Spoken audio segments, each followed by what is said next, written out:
ശേഖര വാ.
ഇതാണ് നിങ്ങളുടെ അച്ഛൻ ശേഖരൻ. സത്യനും സോനയ്ക്കും അച്ഛന്റെ മുഖം ഓർമ്മയിൽ ഉണ്ടാവണമെന്നില്ല. നിങ്ങളന്ന് തീരെ ചെറിയ കുട്ടികളായിരിക്കുമല്ലോ. ഇന്ദ്രൻ ഉറപ്പായും അച്ഛന് ഓർമ്മ കാണും.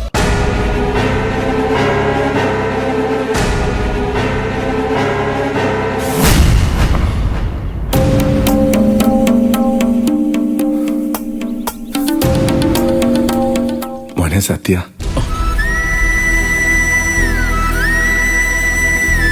മോളെ സോന,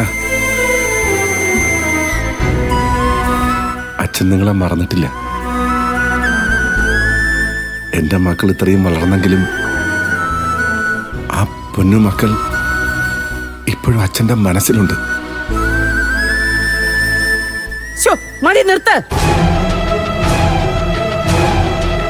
താൻ എന്ത് ബലത്തിലാ ഇപ്പൊ ഇവിടെ വന്ന് നിൽക്കുന്നതെന്ന് എനിക്ക് മനസ്സിലാവുന്നുണ്ട്.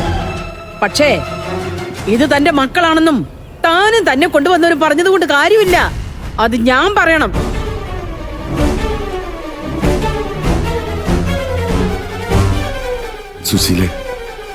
സുശീല എടോ, താനിക്ക് എന്റെ പേര് ഉച്ചരിക്കാൻ പോലും യോഗ്യതയില്ലടോ. ഉളുപ്പില്ലാതെ കേറി വന്നിരിക്കുന്നു. നാണമില്ലാതെ കുടുംബത്തെ ഉപേക്ഷിച്ചു പോയവന് നാണം കെട്ട് വരാനും പറ്റും. എന്നാ വലിച്ചു കെട്ടിക്കൊണ്ട് വന്ന മാന്യന്മാർക്കെങ്കിലും കുറച്ച് ഉളുപ്പ് വേണ്ടേ?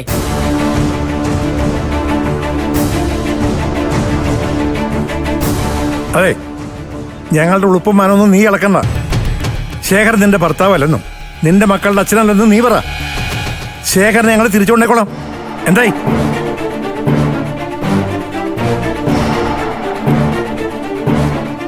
നഷ്ടപ്പെട്ടു പോയ ഭർത്താവിനെയും അച്ഛനെയും തിരിച്ചു കിട്ടുമ്പോൾ സുശീലയ്ക്കും മക്കൾക്കും സന്തോഷാവൂന്നാ ഞാൻ വിചാരിച്ചത്. സാധാരണ എല്ലായിടത്തും അങ്ങനെയാണല്ലോ.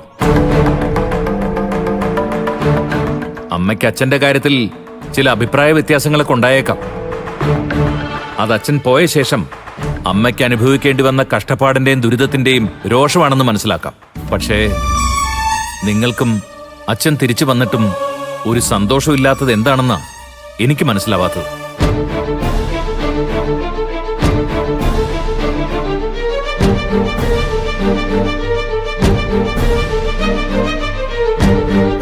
മാഷേ,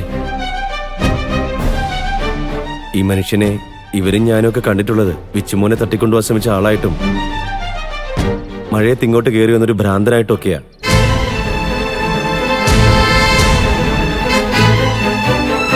പെട്ടെന്ന് അയാൾ അച്ഛനായിരുന്നു എന്നൊക്കെ പറയുമ്പോൾ ആർക്കായാലും ഉൾക്കൊള്ളാൻ കുറച്ച് ബുദ്ധിമുട്ട് കാണും. അത് ശ്യാം പറഞ്ഞത് ശരിയാണ്. മക്കളുടെ മനസ്സിൽ അച്ഛന്റെ ചിത്രമില്ലല്ലോ. സുശീൽ അച്ഛനെ കുറിച്ച് മക്കളോട് എന്താണ് പറഞ്ഞു കൊടുത്തതെന്ന് നമുക്കാർക്കും അറിയില്ലല്ലോ.